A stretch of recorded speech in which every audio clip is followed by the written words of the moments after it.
Hello friends, welcome back to my channel. आज हम fluid mechanics की कुछ इम्पोर्टेंट डेफिनेशंस पढ़ने जा रहे हैं जो कि एग्ज़ाम में आते रहते हैं, है ना। तो हम इसके इम्पोर्टेंट डेफिनेशंस पढ़ते हैं फ्लूइड मैकेनिक्स के। देखिए, सबसे पहली होती है कुछ फ्लूइड की प्रॉपर्टीज़। फ्लूइड होती क्या हैं? ऐसी सबस्टेंस जिनमें फोर्स लगाने पर वो अपनी शेप एंड साइज़ को खो देते हैं, वो क्या कहलाते हैं? हमारे फ्लूइड कहलाते हैं। जैसे कि लिक्विड और गैसेस, इसकी कुछ प्रॉपर्टीज़ होती हैं, वो हम पढ़ते हैं। सबसे पहली होती है डेंसिटी। तो डेंसिटी क्या होती है? Density is the ratio of the mass of the fluid upon volume of the fluid. Density बराबर क्या होता है? हमारा मास अपॉन वॉल्यूम होता है। मास की यूनिट होती है किलोग्राम, वॉल्यूम की यूनिट होती है मीटर क्यूब। तो इसकी यूनिट होती है किलोग्राम पर मीटर क्यूब। ठीक है। उसके बाद देखिए नेक्स्ट हमारा क्या है? Specific gravity. स्पेसिफिक ग्रेविटी क्या कहलाती है? डेंसिटी को हिंदी में क्या कहते हैं हम? घनत्व। ये कहलाता है किसी द्रव्य का द्रव्यमान और उसके आयतन के अनुपात को हम क्या कहते हैं? घनत्व कहते हैं। ठीक है। उसके बाद हमारा क्या है? Specific gravity. ठीक है। स्पेसिफिक ग्रेविटी विशिष्ट गुरुत्व बोलते हैं इसको। ठीक है। स्पेसिफिक ग्रेविटी क्या होती है? स्पेसिफिक ग्रेविटी को हम स्मॉल एस से प्रदर्शित करते हैं और ये क्या होती है? Density of the fluid upon density of the standard fluid. ठीक है। Density of the fluid to the density of the standard fluid. अब फ्लूइड बताया हमने कि लिक्विड भी होता है और गैस भी होता है। तो हम क्योंकि अभी हम फ्लूइड मैकेनिक्स में उसमें अधिकतर केस में हमें क्या पढ़ना है? लिक्विड का ही पढ़ना है, उसमें भी वाटर ही पढ़ना है। इसलिए देखिए हम स्पेसिफिक ग्रेविटी निकालते हैं फ्लूइड में। तो स्पेसिफिक ग्रेविटी स्मॉल एस से प्रदर्शित करते हैं। इसमें डेंसिटी किसकी आएगी? वाटर की। डेंसिटी इसमें डेंसिटी किसकी आएगी? डेंसिटी आएगी फ्लूइड की upon density of the standard. अगर हम स्टैंडर्ड फ्लूइड। ठीक है। तो जब हम लिक्विड की बात करते हैं तो हमारी क्या आएगी इधर? Density of liquid upon density of standard liquid. अब स्टैंडर्ड लिक्विड क्या लेना पड़ता है इस केस में? हमें वाटर। तो हम इधर से लिखेंगे density of the liquid upon density of the water. ये हमारा फॉर्मूला किसका होता है? स्पेसिफिक ग्रेविटी का। मतलब density of the fluid upon density of the standard fluid. यदि हम लिक्विड की बात करें तो उस केस में स्टैंडर्ड फ्लूइड हमारा क्या होता है? वाटर, जिसकी डेंसिटी क्या होती है? 1000। और यदि हम गैस की बात करें तो स्टैंडर्ड फ्लूइड हमारा क्या होता है? एयर, उसकी डेंसिटी क्या होती है? 1.005। ठीक है। तो अभी हमें वाटर की याद रखनी है। इसके बाद देखिए नेक्स्ट हमारा क्या है? देखो इसमें लिखा भी standard fluid is water and it is a unit less quantity. होती है कौन सी? हमारी स्पेसिफिक ग्रेविटी।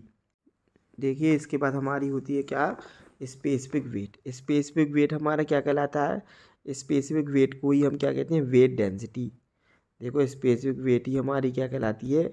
वेट डेंसिटी कहलाती है। इसमें क्या लेते हैं हम? Weight of the fluid upon volume of the fluid.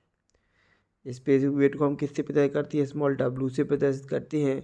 Weight of the fluid, weight of the fluid upon, यदि हम करें इधर weight of the liquid upon volume of the liquid. ठीक है। इसमें क्या होता है? वेट अपॉन वॉल्यूम होता है। तो इसमें क्या होता है? देखिए वेट अपॉन वॉल्यूम,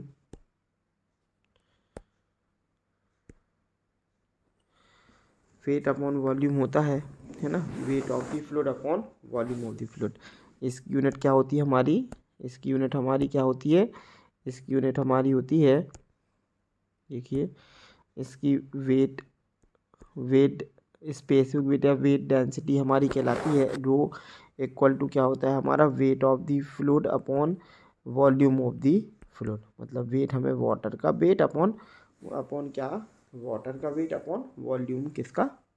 वॉल्यूम किसका? वाटर का ही। ठीक है। तो वो हमारी क्या कहलाती है? वेट डेंसिटी कहलाती है। ठीक है। वो हमारी क्या कहलाती है? वेट डेंसिटी कहलाती है। उसके बाद आता है हमारा स्पेसिफिक वॉल्यूम। स्पेसिफिक वॉल्यूम हमारा क्या कहलाता है? देखिए स्पेसिफिक वॉल्यूम होता है volume of the fluid upon mass of the fluid. ये क्या होता है? रेसिप्रोकल होता है हमारा मास डेंसिटी का। ये क्या होता है हमारा? स्पेसिफिक वॉल्यूम को स्मॉल वी से दर्शाते हैं equal to volume of the fluid upon mass of the fluid. Liquid लेंगे तो volume of the liquid upon mass of the liquid का केस होता है इस केस में। ठीक है। तो ये किसका रेसिप्रोकल होता है? हमारा मास डेंसिटी का। उधर मास अपॉन वॉल्यूम होता है ना, यहाँ पे क्या होता है? वॉल्यूम अपॉन मास होता है। ठीक है। देखिए इसके बाद हमारी कौन सी प्रॉपर्टी होती है, डायनेमिक विस्कोसिटी। डायनेमिक विस्कोसिटी क्या कहलाती है, dynamic viscosity is a measure of fluids resistance to flow. यह वह प्रॉपर्टी है जो यह दर्शाती है कि जो फ्लूइड में फ्लो होने की एबिलिटी है, उसमें जो रेजिस्टेंस है, उसमें जो रुकावट है, उसको वह दर्शाती है को डायनेमिक विस्कोसिटी। जैसे यदि कोई लिक्विड ज़्यादा ज़्यादा क्या है, गाढ़ा है, तो उसकी विस्कोसिटी ज़्यादा होती है, और यह उसके बहने की जो प्रॉपर्टी होती है वो क्या होती है, एबिलिटी होती है, वो क्या होती है, कम होती है। जैसे पानी है, पानी हमारा आसानी से बह सकता है। दूसरी चीज़, यदि हम कोई शहद ले लें तो शहद थोड़ी बहने में क्या होती है, रुकावट, रेजिस्टेंस होता है उसमें, मतलब उसकी विस्कोसिटी क्या है, ज़्यादा है।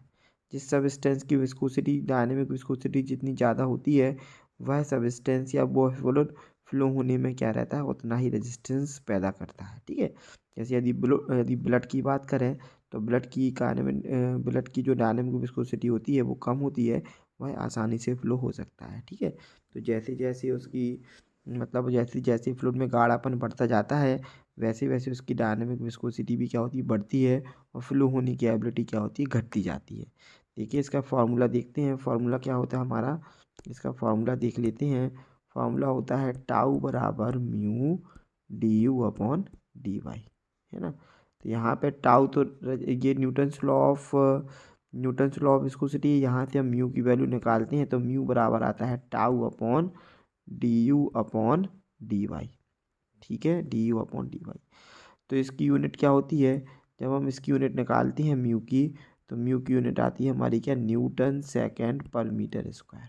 याद रखनी है यूनिट इसकी यूनिट क्या होती है हमारी, न्यूटन सेकेंड पर मीटर स्क्वायर, टाउ की वैल्यू होती है। ठीक है, मतलब म्यू की जो यूनिट होती है वो, क्योंकि म्यू की यूनिट होती है कितनी, न्यूटन सेकेंड पर मीटर स्क्वायर होती है। इसकी ऐसा यूनिट याद रखना है। ठीक है, विस्कोसिटी की यूनिट। उसके बाद काइनेमेटिक विस्कोसिटी क्या होती है, it is the ratio of the dynamic viscosity to the density of the fluid. इधर देखो, इसको हम स्मॉल बी से प्रदर्शित करते हैं। ये हमारी क्या होती है, dynamic viscosity mu upon density of the fluid. छोटा काइनेमेटिक विस्कोसिटी क्या कहलाती है, dynamic viscosity upon density of the fluid. ठीक है, यूनिट क्या होती है इसकी, मीटर स्क्वायर पर सेकेंड होती है। ठीक है, उसके बाद देखिए नेक्स्ट हमारी क्या है, सरफेस टेंशन। सरफेस टेंशन क्या कहलाता है, it is the force on the surface of a liquid that make it's hold together. ये मतलब सरफेस टेंशन कहाँ लगता है, वो जो भी हमारा लिक्विड है उसकी सरफेस पे लगता है, जो कि उसको क्या करता है, एक साथ आने का प्रयास कराता है। जो स्ट्रेच होती है इसकी लेयर, और वो कम होने का प्रयास करे। जैसे वाटर की ड्रॉपलेट है, ऊपर से गिरती है, नीचे क्या होती है, स्फेरिकल शेप हो जाता है, क्योंकि इसकी सारी जो स्ट्रेच होता है यहाँ पे इसकी जो सरफेस है, वो क्या करती है, सारी अंदर आने की कोशिश करती है। इसके वॉल्यूम के क्या करती है, कम से कम कर देती है, जिससे क्या हो जाता है, इसकी जो लिक्विड की ड्रॉपलेट होती है वो क्या होती है, स्फेरिकल शेप की होती है। तो मतलब ये वह प्रॉपर्टी होती है किसी भी लिक्विड की, जो क्या करती है, इनको सबको एक जोड़ के साथ में रखती है, वो हमारी क्या कहलाती है, सरफेस टेंशन कहलाती है। उसके बाद इसकी एक और प्रॉपर्टी है कि कैपिलरिटी क्या कहलाती है। तो कैपिलरिटी क्या होती है, it is the ability of a liquid to rise और fall in a narrow tube due to the interaction between the liquid and the walls of the tube. जैसे अगर हमारे पास कोई, जैसे देखो, जैसे यदि हमारे पास कोई ट्यूब है, ठीक है, ट्यूब है तो यदि इसके अंदर हमने लिक्विड भरा है, ठीक है, यदि इसके अंदर लिक्विड भरा है, तो इस लिक्विड के ऊपर जाने के और नीचे जाने की प्रॉपर्टी क्या कहलाती है, कैपिलरिटी कहलाती है। वो क्या कहलाती है, कैपिलरिटी कहलाती है। जैसे कि जो पेड़ होते हैं, पेड़ के नीचे जड़ में रहता है, यहाँ पे क्या रहती है, जड़ें रहती हैं। जड़ में से एक पतली पतली सी रहती हैं, तो ये क्या कहलाती, कैपिलरी ट्यूब की तरह काम करती हैं। अब इनमें जैसे ही अंदर से लिक्विड आता है, तो लिक्विड क्या करता है, इनमें से भर के और कहाँ, ऊपर की तरफ जाता है, मतलब फ्लूइड हमारा क्या होता है, राइज हो जाता है। ऐसे ही जब लिक्विड किसी भी पतली नली से पास होता है, तो उसके ऊपर और नीचे जाने की प्रॉपर्टी हमारी क्या कहलाती है, कैपिलरिटी कहलाती है। ठीक है, ये क्या होती है, नैरो ट्यूब होती है, इसकी जो विड्थ होती है वो कम होती है ना। ये कैपिलरिटी है। उसके बाद देखिए वेपर प्रेशर। वेपर प्रेशर क्या होता है, vapour pressure is the pressure exerted by the liquid vapour when it's equilibrium with its liquid face in a close container. यदि कोई क्लोज कंटेनर है ऊपर से ढक्कन बंद है और यदि इसमें से हमारी लिक्विड की जो ड्रॉपलेट है उनकी वेपर भाप बन जाए तो ये भाप जो वापस से इसी लिक्विड में प्रेशर लगाती है वही हमारी क्या कहलाती है, वेपर प्रेशर कहलाती है। मतलब यदि हम इस वाटर को उबालें तो पानी कहाँ, जब पानी वाष्प होकर ऊपर आ जाएगा। अब जब यही वाष्प ऊपर से नीचे की तरफ प्रेशर लगाती हैं वो हमारी प्रॉपर्टी क्या कहलाती है, वेपर प्रेशर कहलाती है। ठीक है। और कंप्रेसिबिलिटी क्या कहलाती है, कंप्रेसिबिलिटी किसी लिक्विड की वह प्रॉपर्टी होती है कि जब उसमें प्रेशर लगाया जाए तो उसके वॉल्यूम में यदि कोई चेंज होता है तो यदि हमने एक लिक्विड लिया उसके ऊपर प्रेशर लगाया, यदि इसकी जो डेंसिटी है वो कम हो रही है, मतलब उसकी जो वॉल्यूम है वो कम हो रहा है, वो हमारी क्या कहलाती है, कंप्रेसिबिलिटी कहलाती है। It is the measure of how much a substance can decrease in volume under the pressure is known as the compressibility कहलाती है। ठीक है। उसके बाद देखिए फ्लूइड प्रेशर क्या कहलाता है हमारा, pressure is the force that fluid exert on the walls of a container और एन ऑब्जेक्ट। यदि किसी कंटेनर में पानी भरा हुआ है तो यदि जो पानी है मतलब जो फ्लूइड है हमारा, जो इसकी वॉल पे फोर्स लगाता है वही हमारा क्या कहलाता है, प्रेशर कहलाता है। यह सभी डायरेक्शन में क्या होता है, समान होता है। यदि हमारे पास कोई कंटेनर है, लिक्विड भरा हुआ है जैसे इसमें, तो अब ये लिक्विड जो इसकी सब कंटेनर, पूरे कंटेनर की हर सरफेस पे जो फोर्स लगाता है, हर सरफेस पे जो फोर्स लगाता है, देखिए यहाँ पे ऊपर नीचे सब जगह जो फोर्स लगाता है वो हमारा क्या कहलाता है, फ्लूइड प्रेशर कहलाता है। यह सभी डायरेक्शन में क्या होता है, समान होता है। It acts in all direction, यह सभी डायरेक्शन में क्या लगता है। ठीक है। और इसकी वैल्यू भी क्या होती है, समान होती है यदि एक सेम ही अगर कंडीशन है तो। उसके बाद प्रेशर की इंटेंसिटी क्या कहलाती है, इंटेंसिटी कहलाती है amount of pressure applied over a specific area.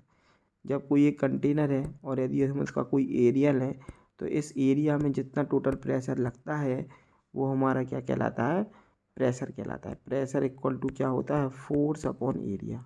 Pressure बराबर हमारा क्या होता है, फोर्स अपॉन एरिया। मतलब जो एक कंटेनर में यदि लिक्विड भरा हुआ है तो इस लिक्विड की इसी एरिया पर जितना भी हमारा फोर्स लगेगा पर यूनिट एरिया वो हमारा क्या कहलाता है, प्रेशर कहलाता है। इसकी यूनिट क्या होती है, न्यूटन पर मीटर स्क्वायर। ठीक है। उसके बाद नेक्स्ट देखिए प्रेशर हेड। प्रेशर हेड हमारा क्या कहलाता है कि pressure head is the height of the liquid column that would produce the same pressure as the fluid at a certain point. यदि इसमें कोई लिक्विड भरा हुआ है, इसमें अगर हमें इसकी प्रेशर डेंसिटी निकालें तो पी बराबर क्या होती है, रो जी एच। यदि इसमें एच तक भरा हुआ है तो इसका प्रेशर क्या होगा, रो जी एच। मतलब प्रेशर हेड जो है वो हाइट को दर्शाता है कि यदि कोई हमारे पास ट्यूब है, यदि हमारे पास कोई ट्यूब है और दो ट्यूब में यदि इसमें एच प्रेशर H1 पे है और इसमें है कितनी डिस्टेंस पे, H2 में है, तो क्योंकि इसकी हाइट ज़्यादा है इसलिए इसकी प्रेशर क्या होगा, ज़्यादा होगा और इसका प्रेशर हेड भी क्या होगा, ज़्यादा होगा। तो प्रेशर हेड क्या कहलाता है, प्रेशर हेड क्या कुछ नहीं होता है, एक डिस्टेंस हाइट होती है लिक्विड कॉलम की जो कि क्या प्रोड्यूस करती है, सेम प्रेशर प्रोड्यूस करती है उस पॉइंट पे जितना वो प्रेशर टोटल फ्लूइड प्रोड्यूस करता है। ठीक है। तो प्रेशर और प्रेशर हेड का फॉर्मूला क्या होता है, प्रेशर हेड का फॉर्मूला होता है पी बराबर रो जी इंटू एच। ठीक है। इसकी यूनिट क्या होती है, मीटर होती है।